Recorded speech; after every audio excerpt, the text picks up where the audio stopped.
pulled from the cabs of their trucks and murdered in cold blood. Their bodies left as a signal that a bloody orgy of violence was guaranteed. It was the first indication to rescue teams that the northern Mozambique town of Palma was in the midst of an insurgent rampage.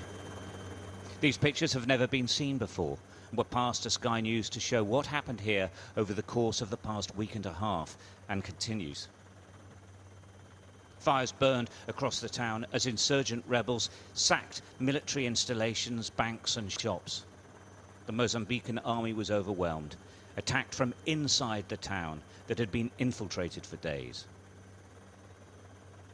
Terrified civilians ran for cover in any compound they could find. The private security company DAG flew helicopters in to try and ferry them out to safety, just a few at a time, while the insurgents attacked and killed.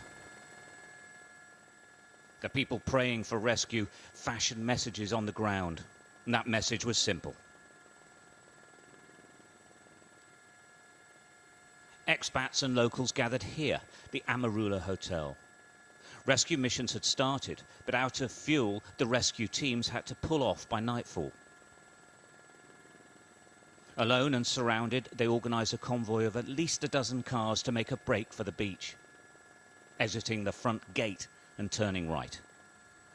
They were immediately ambushed from the trees across the road.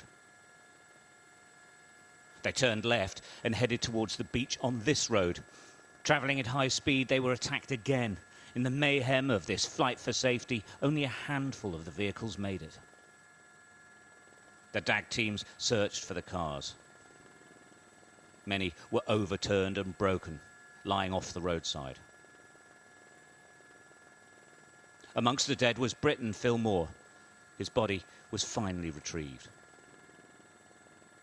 This was a sophisticated attack. This ship was grounded on the shore as the attack started.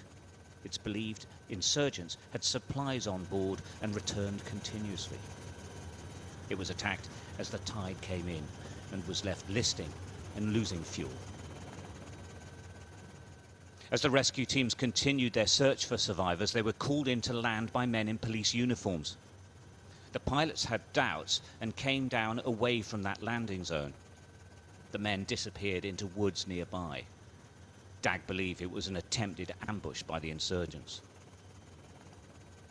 Thousands have escaped from Palma on local boats, but hundreds are still outside the heavily fortified oil production base owned by the French company Total, but they aren't being allowed inside.